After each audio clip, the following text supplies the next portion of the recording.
Hola, buenos días. Este es un nuevo episodio del Laboratorio de Intervenciones Metropolitanas de la Universidad de Flores, dirigido por el doctor arquitecto Guillermo Tella, coordinado por el arquitecto Ricardo Turano y mi compañera Ana Sáenz, la licenciada en Sociología.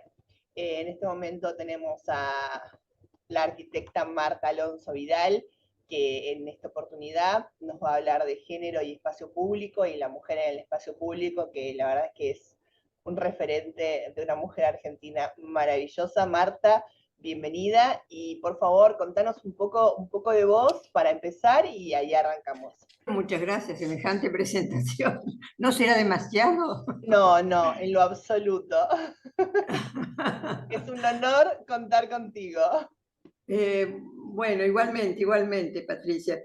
La realidad es que yo soy arquitecta egresada de la UBA con un posgrado en Género y Políticas Públicas de Flaxo. Me he dedicado en los últimos 25 años básicamente al estudio del comportamiento de las mujeres y otros colectivos dentro del espacio público urbano. ¿Qué más puedo decir? Tradicionalmente el campo de acción profesional mío ha sido proyecto y coordinación de grandes obras civiles, pero eso fue hace tiempo, ¿no? He participado en diversas cátedras de la FADU, de la UBA, desde luego, de Belgrano, de la UTN, en fin, tenemos escritos diversos libros y publicaciones. Bueno, eso sería lo fundamental. Sí, hemos sido galardonadas más de una vez con importantes distinciones que nos llenaron de orgullo. Y bueno, no sé cómo querés encarar esto, que yo me explaye sobre lo que Sí, creo. por favor, contanos todo lo que sabes sobre la mujer en el espacio público, los peligros, las luchas, sobre todo las luchas que sé que has tenido desde proyectos de ley a proyectos, programas, ese libro maravilloso del otro urbanismo que escribieron con Graciela. Así que, por favor, adelante. Los problemas de inclusión han sido, bueno, los que hemos padecido, yo creo que todas las mujeres que nos hemos dedicado de alguna manera a este tipo de disciplinas. Vos conocés muy bien cómo ha sido la trayectoria dentro del plan estratégico, donde cuando nosotros queríamos incorporar la dimensión género o el grupo de trabajo de género, nos llamaban señoritas de la calle, como apelativo, más delicado aún. Y se mostraban absolutamente renuentes a incorporarnos como tales, ¿no? Negativa que de alguna manera subsiste, ¿no? Desde luego en el plan estratégico, pero sí en Sí, la pero vida urbana, ¿no? viste que Las sí, mujeres... ahora justamente está pasando con la película de Barbie. Ajá. Hay todo un movimiento en donde las mujeres, por sumarse a una cuestión identitaria, vestirse de rosa, porque la verdad es casi algo, ¿cómo decirlo? Como un hobby, como un pasatiempo, ¿no? Están siendo completamente ridiculizadas por justamente adherir a una identidad y adherir a una moda. Sin embargo, en el paralelo masculino, los caballeros se visten con los colores de sus equipos de fútbol, van a gritar, a expresar su ira, su agresión, su violencia en las canchas, identificándose con esa cuestión como de entretenimiento, y sin embargo, eso está bien, eso es normal. Ahora, las mujeres queremos divertirnos, queremos vestir de rosa, queremos ver una película que la verdad que habla muy bien y reivindica todo el rol de la mujer, justamente tomando una muñeca Sí, sí. tan Un ícono de juventud e infancia, paradigmática. ¿no? Bueno, nada, siempre las luchas de las mujeres han sido ridiculizadas, así que ¿por qué no las señoritas de la calle? ¿Por qué no la señorita? Es cierto, ellos se permiten todo. Van a las canchas, se pintarrajean la cara, el pelo de todos los colores habidos y por haber, se disfrazan, cosa que no nos permiten a nosotras, se permiten violencias que jamás nosotras ejercitaríamos, pero bueno, Pero bueno, ahora El están haciendo espacio una público película, nos siempre les vestimos de rosa y perteneció. somos unas ridículas. Lo que pasa es que el espacio público siempre les perteneció. Yo lo que he intentado desde siempre es establecer de qué se trata la planificación del espacio público con perspectiva de género. Yo creo que la ciudad es un espacio que varones y mujeres habitamos de manera distinta. Y no es tan distinto el uso, sino sobre todo el disfrute de la ciudad. Algo al que vos te estabas refiriendo recién. Ellos pueden divertirse, disfrazarse, pintarrajearse, y nadie les dice nada, es natural, es un hecho que se ha naturalizado de tal manera. Nosotros intentamos lo mismo y la censura nos cae casi invariablemente. Y eso que en Occidente está mucho más, pero de todas maneras es enorme el camino que hemos recorrido en los últimos 50 años, es impresionante realmente.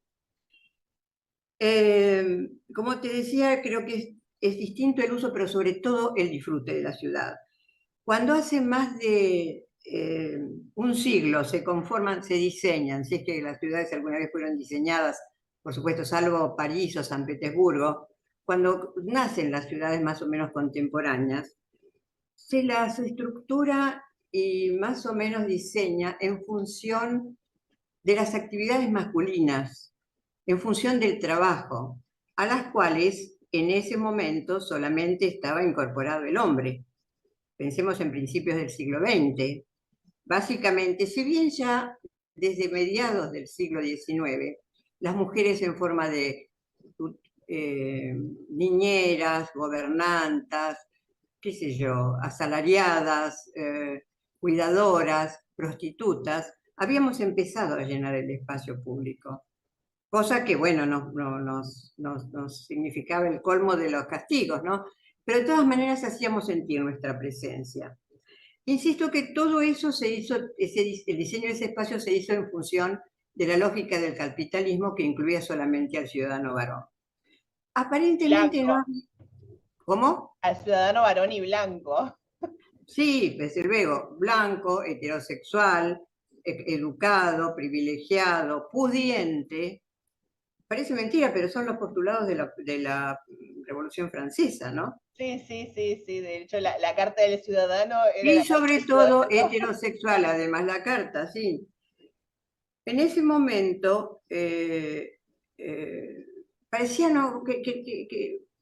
que no había nada, digamos, negativo en todo eso. Sin embargo, no era tan ingenuo lo que estaba pasando. No, de ninguna manera, pero yo creo que el rol de la mujer en el espacio público fue siempre como muy controversial y fue cedido en épocas de posguerra para que nosotros trabajemos y sostengamos las familias que ellos no, que ellos abandonaban por ir a pelear otras políticas, ¿no? Y sin embargo, Claro, cuando en la conformación de ese espacio parecía no haber nada realmente extraño.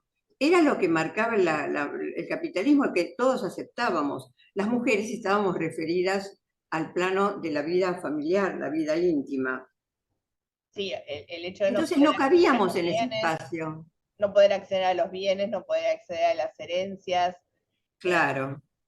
pero además, Ahora, la realidad es que nosotros no nos conformamos con eso. Y empezamos una lucha bastante desigual, en la que sufrimos bastante, pero de todas maneras eh, conseguimos, a partir de la inclusión dentro del trabajo asalariado y remunerado a veces, no siempre, conseguimos imponerles una cierta transformación del espacio público. Es decir, las calles eran adoquinadas. ¿Por qué? Porque estaban hechas para para el zapato del trabajador varón. sí, Difícilmente se puede trabajar y caminar con tacos tenían en el los... ancho del carro. Y tiene el ancho del carro, que nosotras no manejábamos. Y después del automóvil, al que posteriormente nos subimos, ¿no? Digamos. Todo esto hizo que nosotras no fuéramos nunca consideradas por los pensadores de la época como ciudadanas de primera. éramos... Incluso, Marta, la altura de la pedada de los transportes públicos. Sí, es altísima. Nosotros Todavía. tenemos fotos de relevamiento que son fantásticas en ese sentido. Pero quiero decir esto, que a medida que nos incorporábamos, el espacio público empezó a trabajar, perdón, empezó a cambiar.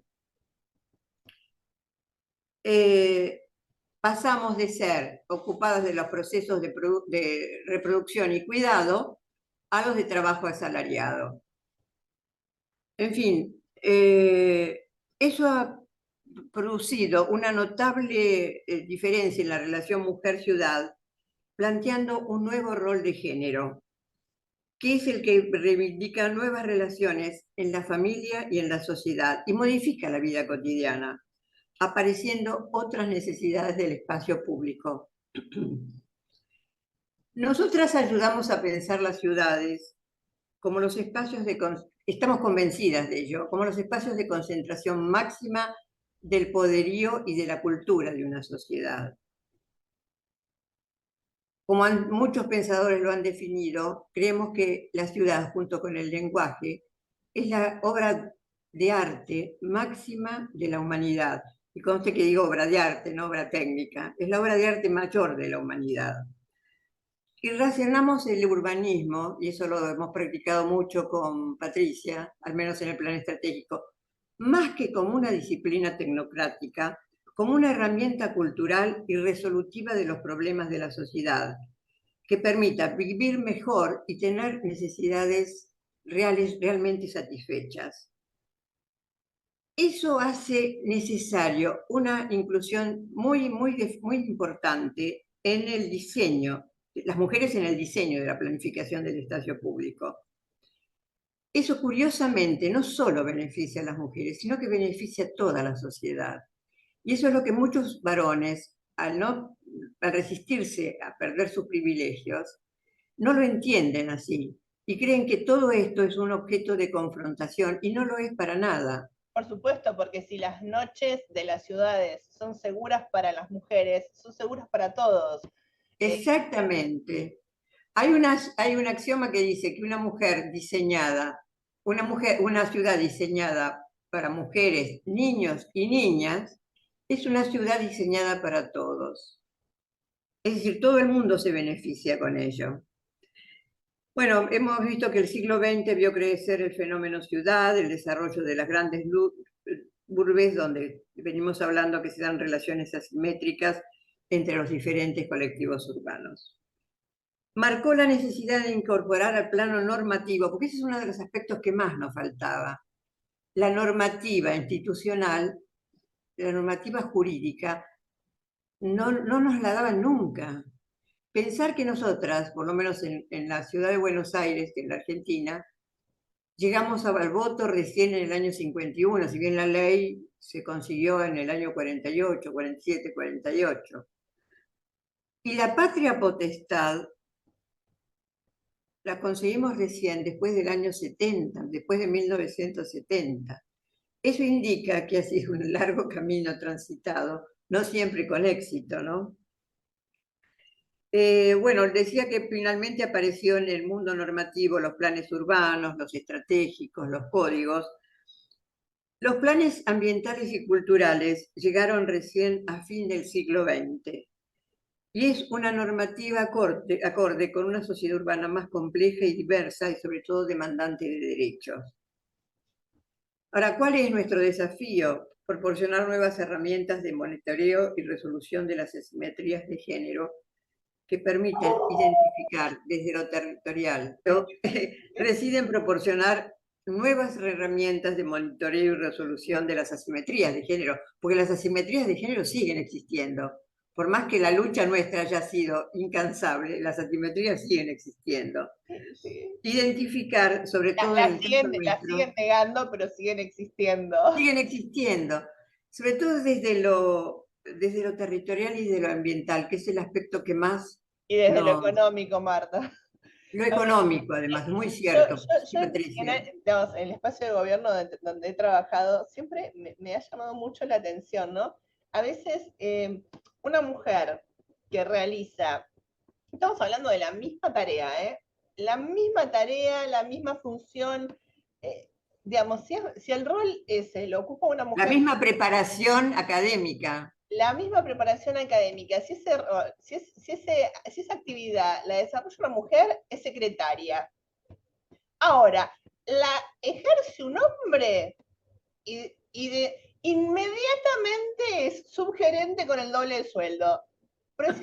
Pero si Sí, está es haciendo lo cierto. mismo que la mujer que estaba antes, ¿por qué ahora se llama subgerente y cobra el doble? No lo entiendo. Pero sigue pasando, de hecho, a mí me sigue pasando, así que.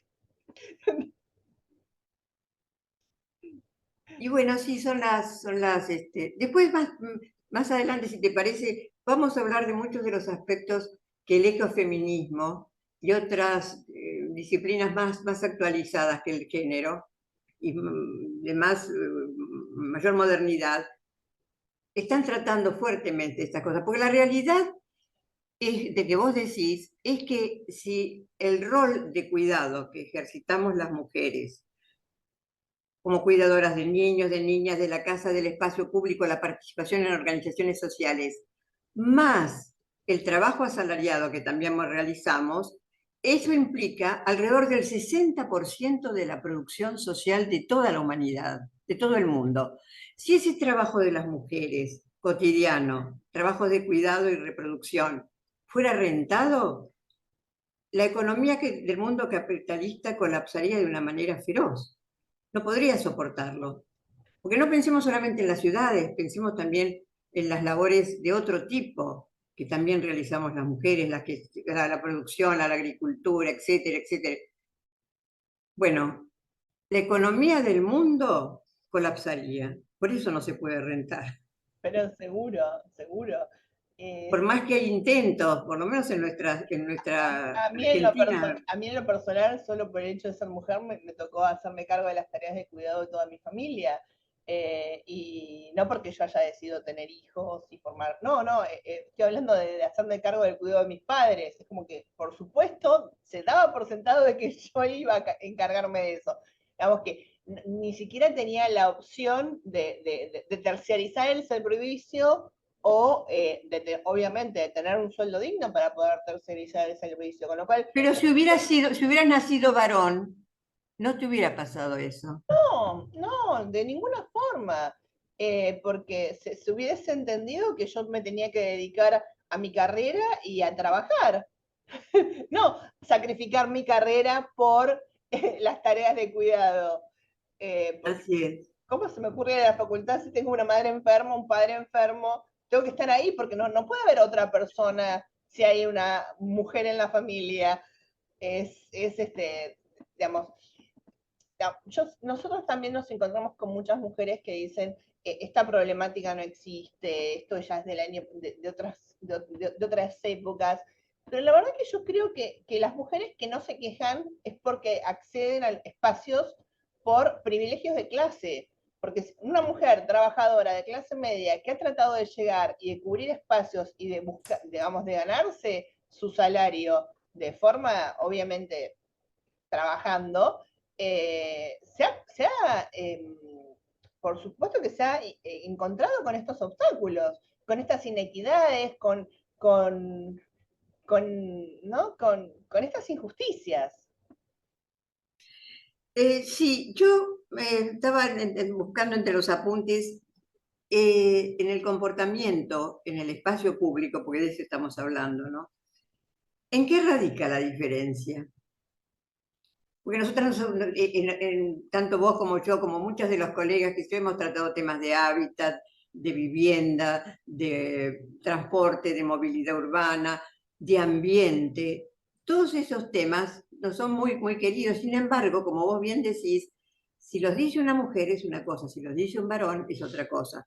¿En qué radica la diferencia? Yo creo que la diferencia radica en que el movimiento feminista logró instalar en la última parte del siglo XX el derecho a la ciudad.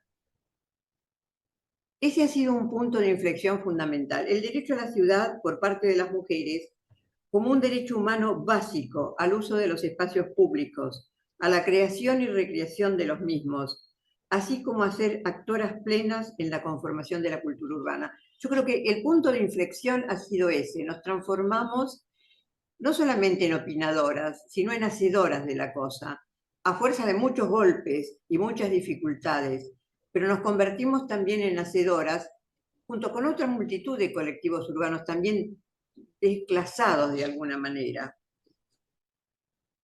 Otra de las cosas que logramos es la instalación del concepto de género. Si uno dice hoy en cualquier parte del mundo gender, aún en los países árabes, todo el mundo sabe a qué nos estamos refiriendo. Pero no todos, no todas las personas que entendemos el concepto, que es gran parte de la humanidad, todas nos referimos a lo mismo. Yo creo que el género alude a las relaciones que articulan el ejercicio de poder y estructuran lo cultural, lo social y lo político y transversaliza con múltiples colectivos. Por lo que toda política de género, que es lo que veníamos hablando recién, que sea positiva, favorece a toda la sociedad e implica sobre todo una mejora sustancial en las relaciones y los procesos sociales y en la calidad de vida urbana. Eso es lo que muchos de nuestros congéneres varones niegan a aceptar. Ellos creen que el avance de las mujeres, sin ir más lejos, si uno ve las plataformas, bueno, las escasas plataformas que presentan los partidos políticos hoy día, lo primero que aluden mucho es que van a cerrar el Ministerio de la Mujer. Yo puedo entender que por razones presupuestarias se cierren ministerios y se transformen en secretaría, podría llegar a entenderlo. Pero ¿por qué lo único que se les ocurre es que voy a cerrar, lo primero que voy a hacer es cerrar? Esa es una pauta de que no, la batalla no está ni mucho menos ganada, ¿no? No, porque aparte lo entienden como algo superfluo. Y eso existe precisamente por la cantidad de Superfluo y muertas, dañino, ¿eh? Superfluo y dañino. pero por la cantidad de muertas. Digamos, se hacen montones de programas, se hacen montones de concientizaciones. Sin embargo, la cantidad de muertas no Por es femicidios, una tanto. cada 36 horas en la Argentina, en nuestro medio. Entonces, ¿cómo puedes pensar que está solucionado el problema? ¿Y cómo puedes pensar que estructuralmente desde cualquier área de gestión no vas a poder o vas a poder obviar esa situación? Digamos, es complicado, tenemos mucha lucha por delante. Nos quedan como 10 minutitos de Zoom, así que vamos Bueno, a te digo qué hacer. cambios, lo concreto, qué cambios pedimos nosotros las mujeres en lo cotidiano, en transporte público, en seguridad, en vivienda. Si uno analiza los aspectos simbólicos y físicos que hacen a la cultura urbana, buscaríamos, por lo menos la de Buenos Aires, buscaríamos modificar el sistema de transporte, que no permite fácilmente los desplazamientos que tenemos las mujeres. Nosotros tenemos una triple jornada, en la casa, en el laburo y en lo social, afortunadamente, ¿no?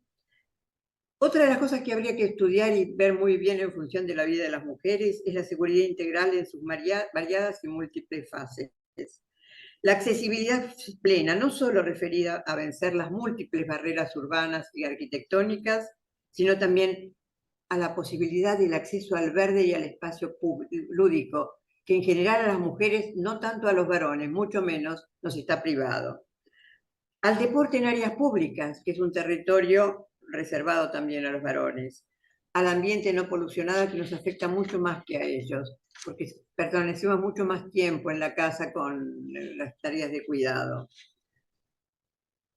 Al hábitat de los asentamientos precarios que afectan fuertemente a la población femenina, que es demasiado numerosa y demasiado pobre.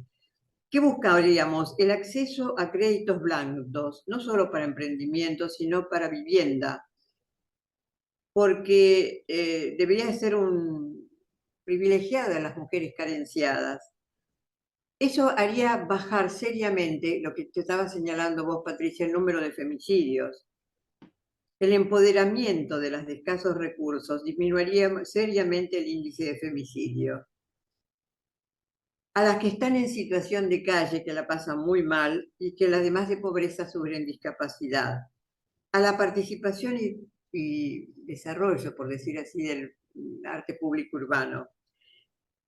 y al acceso de las mujeres, al acceso físico de las mujeres a la justicia, brindándoles facilidades edilicias y territoriales que creo que de alguna manera carecemos, aunque parezca mentira.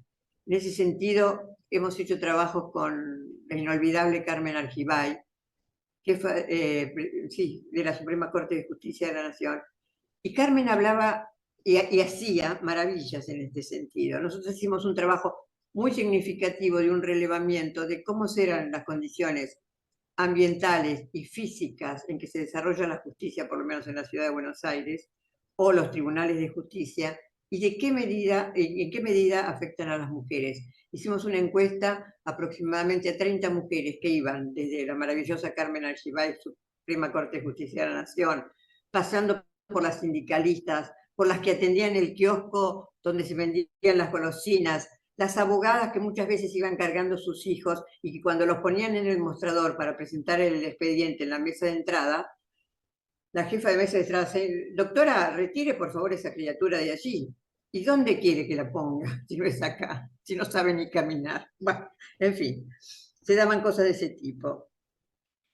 Hemos aprendido también que este quehacer es difícil, es complejo, es no lineal y es de un final abierto, porque todavía esto no tiene plena plenitud de derechos. Estamos todavía lejos de eso. ¿Por qué? Porque hay una diversidad de intereses en pugna. Yo creo que deberá tener como ideario la gestión moral y la producción social. ¿Qué es lo que pedimos? La igualdad de oportunidades, la aceptación del otro, de la otra, pero como condición sine qua non, la aceptación sin cortapisas, el rechazo a la violencia, a cualquier tipo de violencia, sobre todo de la urbana, al cuidado del ambiente y del patrimonio, sobre todo para la configuración de un espacio público, sustentable y solidario.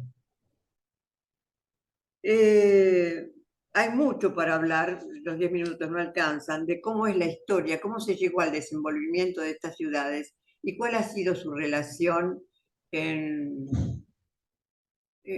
cuestiones como el diseño de las avenidas, por qué de la ciudad medieval, que era tan rica en espacios para la gente, se transforma en la ciudad medieval y después la ciudad industrial en una tortura urbana. En fin, habría mucho para hablar, no son los 10 minutos. No Yo sé creo si que nos va a quedar como para otra charla, para otra charla. así que yo te agradezco mucho, Martita, y la verdad, un lujo tenerte aquí en la Universidad de Flores, en el Laboratorio de Intervenciones Metropolitanas, y nos vemos la próxima y esperemos que sea prontito. Ojalá. Muchísimas gracias por la invitación y muchísimas gracias por escucharme. Ha sido un enorme placer. El placer es todo nuestro, así que muchas gracias.